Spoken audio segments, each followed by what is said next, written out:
Welcome, brave souls, to our realm of shadows and suspense. Prepare to be thrilled and chilled as we delve into the darkest tales and eerie mysteries. Enter if you dare, and let the horror begin. Stay at home and go anywhere. That was the clever little headline that pulled me into all of this. I could almost hear the marketing department getting a raise. Neural empathy hardware is what it stood for. Just an innocuous post on a harmless messaging board. The body of the text detailed a device still in its testing phases that was searching for willing participants to try out the tech. I can't find the initial post, as it has since been deleted, but I remember vaguely how it was structured. Are you a homebody? Is a quiet night in more appealing than subjecting yourself to the dangers of the world? Are you looking for an adventure without the cost or the risk? Then sign up as a gazer here and be connected to adventures all over the globe from the comfort of your own home. Are you an adrenaline junkie? Do you live your life between the trees or on top of the oceans and want people to experience all the wonders you do? Then sign up as a pioneer and allow others to view the world through your eyes. There's a big world out there, and you can help everyone see the best parts. It was one of those things I stumbled across that just screamed, "Too good to be true," at me. Even as I clicked the sign-up link, I was only asked my address, no monetary exchange was requested, and I was told that I'd receive my headset in a matter of days if I was selected. Another day went by, and I was pleasantly surprised to find that I had in fact been selected. My skepticism remained until I found a small white box lacking any labels sitting all alone on my front porch. I brought it inside and opened it to find a lightweight, sleek black device that looked fairly similar to a VR headset. Quickly, I read through the instructions and slipped the headset over my eyes. With simply the press of a button, the headset sprung to life, and my once dark view shifted into a graphic of the Earth rotating in space. There was a small whirring of fans that continued circulating air to keep my head cool, but other than that, the immersion was immediate. Noise-cancelling headphones also cupped over my ears, blocking out the outside world. I zoomed into the Earth and saw a plethora of dots littered around the landscape, each of them denoted with Pioneer, followed by a set of numbers. I could also see in the corner that I was designated as Gazer 64. Before long I found a dot that was sitting near the coastline, and when I thought about how it'd be nice to see the ocean, my view closed in. Within the time it took me to blink, I was amazed to find I was looking out at a gorgeous crystal blue expanse of water. Pioneer 084 was just sitting within the sand and looking out at the ocean. It was incredible. You know how the mind can sometimes convince itself into feeling certain sensations?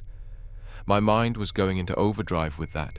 The view on my end was so pristine and clear that it was as if I was really seeing it with my own eyes. The noise from the gentle winds and the shifting waves poured into my ears. I could feel the wind, cool but comforting, and I could smell the salty aroma the ocean was giving off. I was there. I'd forgotten that I was wearing a headset and was all but completely convinced that I was sitting on a beach. The only thing that was anchoring me into the reality that I was sitting on my couch was my desire to see more. With the span of 2 hours, I went stargazing with Pioneer 014 and the bike riding through the thick wilderness with Pioneer 225. Each and every dot that I decided to visit would take me somewhere new and fantastic. I've never been skydiving or cave exploring, but I felt my heart racing as I plummeted from the sky or heard the cool dripping of water. As I've explored dark caves, the implications of this technology and how flawless it operates could potentially change the world and how we interact with it. The idea of getting home from a long day at the office and being able to relax in a natural hot spring within minutes is elevating. This is, of course, if we lived in a perfect world. There's always something, though. Always a sinister implication that exists just beyond the visible veil. I discovered this when I tuned Pioneer CO4. It was getting late, and I only intended to visit a few more places to see some nightlife. I saw a dot that was pretty isolated from the rest, that was in the middle of a densely wooded area. My curiosity pulled me to it like an addict. It was dark, that was to be expected given the time of day, but it was so dark that I was momentarily convinced that my headset had turned off. I was reaching up to take the headset off, taking it as a sign it was time to get some rest when I heard his breath. It was muffled like he had his hand up to his mouth, and with a small movement, I realized he was behind a tree. His face was close to the bark, so there wasn't much light to be had, but when he moved his head to peek out from behind the tree, I could see the moonlight bouncing around the forest. Even though I initially just assumed he was walking through the woods, I got the sensation in my chest that I did when I watched the more extreme pioneers, an anxious shaking. He continued moving his head from behind the tree and out again, like he was trying to catch a glimpse of something. All the while his ragged breath was broken up by small whimpers. With the calming of his breath, he placed his hand on the tree. I could see a glossy liquid covering it. Then he stepped out from behind the tree. When the forest was in full view, I could see a massive silhouette standing in a small clearing between the trees. The moonlight landed on its body, standing nearly twice as tall as the pioneer who had just stepped in the wrong spot. A branch that must have been crafted in a click factory broke under his foot, and the mammoth of a creature snapped its attention towards him.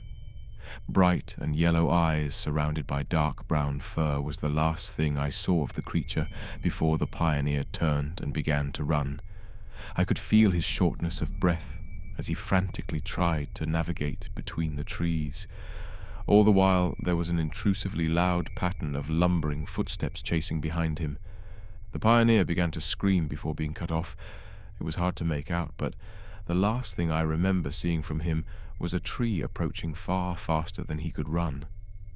There was a message that apologized for the disconnection, and then I found myself staring at the graphic of the globe again. I sat there for a while, trying to take in what I had seen. Ideally, it would have ended there. Like I had just had a gulp of medicine I needed something to wash my palate with. So I clicked on Pioneer 160, and for a while I was in the middle of a dance club. People were just having fun. It's what I wanted, but when I thought of my previous encounter, I couldn't help but feel something was missing. So I backed out and clicked another. Nothing was out of the ordinary there, so I continued flipping through Pioneers, looking for something different. I found a number of oddities throughout this method. While I would occasionally come across a group of individuals that were ghost hunting or playing with witchcraft, there was only a handful of things that stuck out to me. That gave me that heart-racing euphoria of being close to something otherworldly without being actually close to it, like Pioneer 034. When I clicked on her, I instantly received the view of her hand laying palm down on a wooden table with what seemed to be a spotlight shining on it. She was using a knife in her other hand to stab at the wood between her spread fingers. The speed of her stabbing was increasing when she looked up. The intense light made it difficult to see anything but black beyond it. I heard her whisper a soft plea that echoed into the vast darkness. When there was no reply, she looked back down at her hand and began to stab at it once more. I could tell by the stained color of the wood and the scrapes at the red marks along her fingers. This was a game she was losing. As I watched her, I could feel my fingers recoil every time the knife got a little too close. Then there was Pioneer EO67 through Pioneer EO70, a group of 4 people that I could quickly switch between. They all sat around a busted-up poker table looking at each other, and in the middle of the table was a gun. One pioneer at a time would pick up the gun, point it at another person and pull the trigger. 4 times I heard the gun click onto an empty chamber. It took a few times switching back and forth between them to realize that they weren't alone. Each of them had someone standing behind them. Tall, cloaked figures. I could only see the bottom half of their faces, but they were wearing some kind of mask. Then I heard the gun click a 5th time, The 4 pioneers sitting down had tears running down their cheeks as the gun was picked up once again. I couldn't stomach sticking around to see what happened next. Pioneer 19 was in a bright room, almost medical in appearance, if it wasn't for the woman that was bound by shackles in the corner. The pioneer watched her squirming around and messing with the metal that was around her ankles. He then called out to her. She looked at him in response. When I could see her eyes, the pioneer pulled a gun out, and before I could react, he shot the girl 3 times square in the head. Her body went limp and blood started soaking her hair and spilling onto the white tiles underneath her. Then I watched as her body started to shake violently, and then she looked back up at the man with a furious gaze. I could see the fucking bullet holes in her head, but there she was, snarling at the man who shot her, snarling with rigid and pointed teeth. I left them there. Some of the things I saw had less to do with the world beyond ours and more to do with the mishaps of our lives. I watched through the eyes of a woman who was frantically trying to escape from her car as it filled up with water. I could almost taste the murky water on the tip of my tongue. Then I watched as a family of 5 ate dinner together. But I watched from outside their dining room window. I also came across a ground of people moving through a large open field. It was the dead of night, but not a single one had a source of light on them. They were all dressed in flowing black cloaks, and whenever I caught a good look at a face, it was obscured by a mask. Their walking went on for several minutes, and while they didn't do anything, the sheer number of them and the silence that moved in set my nerves on edge. There was a pioneer who was operating on a patient in a room that seemed far less medical than the one I had previously seen. When he brought a knife across the patient's skin, I could see a brown liquid ooze out. He reached into the wound he created and pulled back, and within his grasp was a small clump of what looked like black hair. But the mass was moving like it was constructed of hundreds of tendrils. I wanted to stop, but I told you how the brain can convince itself that it is feeling sensations that it's not. No matter how many times I managed to click the power button and slip the headset off of my head, I would still feel the urge to put it back on again. Within hours, I would be back at it again. I'd forgo sleep or eating to get another glimpse into what is going on behind closed doors. I watched Pioneer 354 sitting in front of a mirror, speaking to it seductively, all while she pressed hot iron into her body like it was nothing. The feeling of my flesh searing sent me a rush of adrenaline, just like skydiving had. Pioneer 94 slowly and methodically removed his eyes. I watched the entire procedure, and when he was done, I saw his face. Everything was there, including the holes where his eyes once were. His laughter was astounding. It's all out there, a beautiful world that is twisted up and spit out by absolute absurdity. Aliens, cryptids, and ghosts. Even the darkest parts of humanity.